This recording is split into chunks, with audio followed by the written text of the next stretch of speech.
উপস্থিতি আপনারা পোস্টারের ভিতরে দেখছেন, মাইকের ভিতরে দেখছেন 20 থেকে 50 জন বক্তার সুর নকল করে, এটা শুনছেন না? অনেকেই বিশ্বাস করে নাই যে এটা আবার কেমনে সম্ভব। যেহেতু আলেমরা বসায় রেখে বা আলেমদের অনেক, যদি আমি কথা বলতে যাই অনেক রাত হয়ে যাবে, এই জন্য বেশি কথা বলা যাবে না।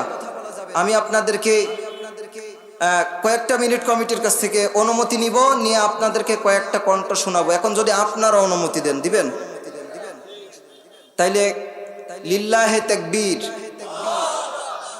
আমি যদি আর কখনো টাঙ্গাইলে আশেপাশে এসে দেখি, আমি দেখি যেই সমস্ত যুবক ভাইরা আজকের মাহফিলে আসছে, এই মুখ আমার মতন কি জানি কয় মাকুন্দে শার্ট, এই শার্টগুলাকে আমি দেখতে চাই রসুলের সুন্নত দিয়া ভরাইছেন। পারবেন ইনশাল্লাহ যুবক ভাইরা? আমার এবার কয়েন না যে হুজুর আপনার দাড়ি কই, আমার দাড়ি ওঠে না ভাই, কি করবো কয়। আমারে কয় যে হুজুর কয় আপনার বয়স কত? বয়স মাত্র 25। হ্যাঁ, বিয়ে শাদী করছি, মাত্র একটা মেয়ে হয়েছে, 2.5 বছর। এতে কি দাড়ি ওঠে? অনেক যুবক ভাইরা আছে যে দাড়ির জ্বালাই সে একেবারে সে মুখ দেখা যায় না। আর আমার দাড়ি নেই। যে মুফতি আমির হামজা একটা কথা বলে যে আমাকে একজন প্রশ্ন করেছে, ভাই আপনার দাড়ি ওঠে না কেন? আপনি তো পিছে হুজুর। আমি বললাম চিন্তা করার দরকার নেই, আমার পরিবারের ভিতরে সবচেয়ে বড় দাড়ি আমার। আমারে বলে বাচ্চা হুজুর, আমার নিজেরই একটা বাচ্চা আছে। ভাই কথা বলে না কেন?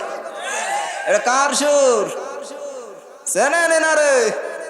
আরে ভাই ইনারে যে না চেনবে সে আর মানুষ হয় কি করে? না আমি আর কি করিস আবার, মনে করেন না সত্যি সত্যি না, মানুষ যদি না হয় তাহলে তো সে কাকতারুয়া হয়ে গেল। সম্মানিত ভাইরা, 5টা কণ্ঠ শোনাবো আজকে। আচ্ছা সে বাড়াই দেব, এই তো দিয়ে যান, আসে।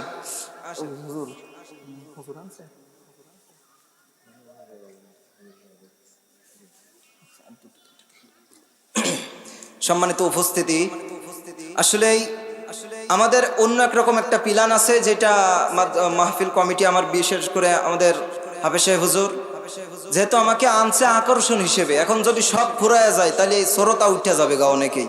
কারণ অনেকেই আসছে, একজন আমার একটু আগে দেখা করে বলছে হুজুর বহু কষ্ট করে আসছে, আপনার খুব ভক্ত হুজুর, আপনার ভিডিও বারবার দেখি, সরাসরি একবার হয় কিনা তাই দেখতে আসলাম। এরকম অনেক ভাইরা দেখতে আসছে। তো আমি আবার অবশ্যই স্টেজে আসবো, তার আগে আমি আর 2-1টা কণ্ঠ আপনাদেরকে শোনাইতে চাচ্ছি। বলেন কার সুর শুনবেন? আপনারা বলেন। আব্দুল খালেক শরীয়তপুরি। আচ্ছা আমি আব্দুল খালেক শরীয়তপুরি একটু টান দিতেছি। মুসলমান ভাইরা আমার, খুব খেয়াল করে কথাগুলো শুনবেন। ও বন্ধু জানো, খুব খেয়াল করে কথাগুলো শুনবেন। ও আমার যুবক ভাইরা যারা মাহফিলের ভিতরে এসে বসেছেন, আমি আপনার কাছে হাতে ধরে পায়ে ধরে বলতে চাই, এ বন্ধুরে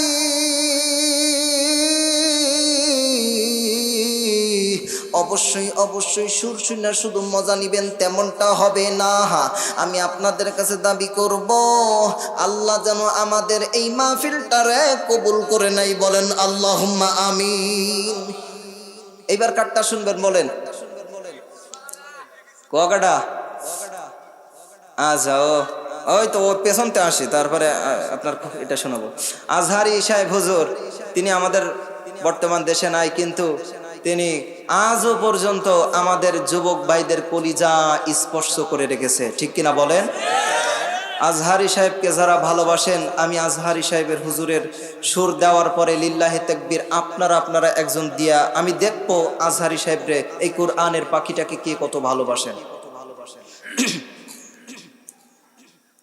ও যুবক ভাইরা শোনো শোনো, আজ ধরো আমি বাংলাদেশে নাই, আমি এ দেশ থেকে চলে গিয়েছি, কিন্তু তোমাদের ভালোবাসা আমাকে কাঁদায়, তোমাদের ভালোবাসা আমার 24টা ঘন্টা কাঁদায়।